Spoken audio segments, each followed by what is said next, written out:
যারা বলতেছো ওটিপি আসতেছে না বা যারা ওটিপি আনতে পারতেছো না ভিডিওটা, তাদের জন্য তোমাদেরকে আজকে 100% ওয়ার্কিং মেথড দেখাবে। এই মেথডে 100% ওটিপি আসবেই। তাহলে শুরু করি। সর্বপ্রথম আমাদের কিছু এপিকে দরকার, ডুয়াল স্পেস প্রো,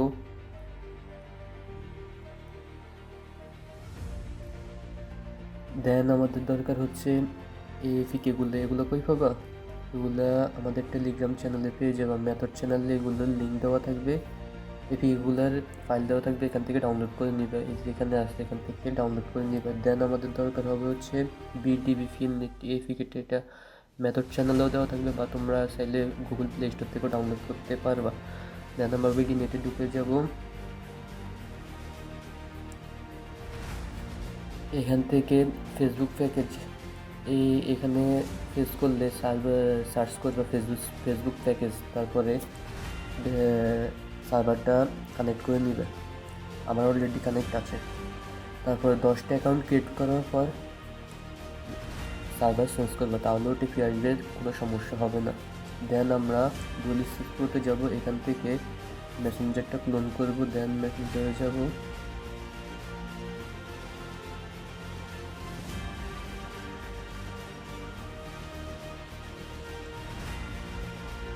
দেন আমরা এখান থেকে আমাদের গ্রুপে আসবো। গ্রুপে দেখবো যে কোন কান্ট্রির ওটিপি ভালো আসতেছে। এখানে দেখতেছি মায়ানমার এখনো 2টা আসছে, এর আগেও আসছিল অনেকগুলো। তারপর আমরা এখানে নাম্বার বোর্ডে যাব, এখানে টিপ দিলে নাম্বার বোর্ড পেয়ে যাব, বা আমি ডিসক্রিপশন বক্সে লিঙ্ক দিয়ে দিব। দেন মায়ানমার নাম্বার, এখানে মায়ানমার ওটিপি ভালো আসতেছে, আমরা মায়ানমার একটা নাম্বার সিলেক্ট করবো। এখান থেকে কপি হয়ে গেছে।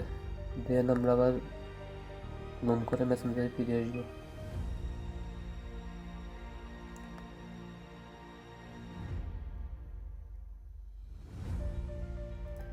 এখানে create account,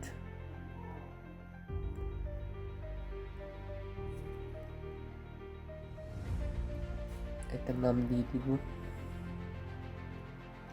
date of birth,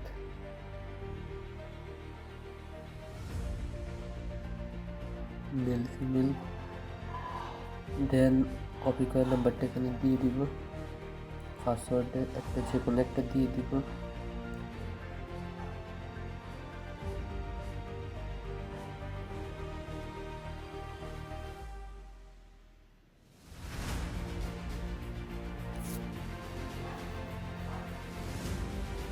দেন আমাদের এখন কাজ হচ্ছে পুরান ভার্সনের এপিকে যে কোনো 4টা থেকে যে কোনো একটাতে আমরা ঢুকবো।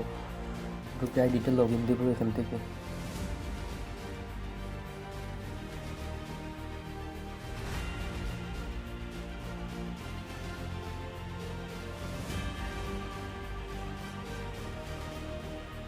তারপরে এখান থেকে 3বার দিতে হবে সেন্ড এগেইন, একবার, 2বার, 3বার। এবার দেখো ওটিপি চলে আসবে। এই যে ওটিপি চলে আসছে। দেন আমরা এখান থেকে ওটিপিটা কপি করে নেব। কপি করে অফিসিয়াল ফেসবুকে এটা এখন বসাই দিলে অ্যাকাউন্ট ক্রিয়েট হয়ে যাবে। পাসওয়ার্ড দিয়ে লগ ইন দিয়ে তারপরে পাসওয়ার্ডটা কোডটা দিয়ে দিলে অ্যাকাউন্ট ক্রিয়েট হয়ে যাবে। এখান থেকে লগ ইন দিলে, পুরান ভার্সন এপিকে থেকে লগ ইন দিলে অ্যাকাউন্ট সাসপেন্ড হয়ে যাওয়ার সম্ভাবনা থাকে। তাই আমরা ফেসবুক থেকে, অফিসিয়াল ফেসবুক থেকে লগ ইন দিয়ে তারপরে ওখান থেকে কুকিজ এবং 2FA বের করবো।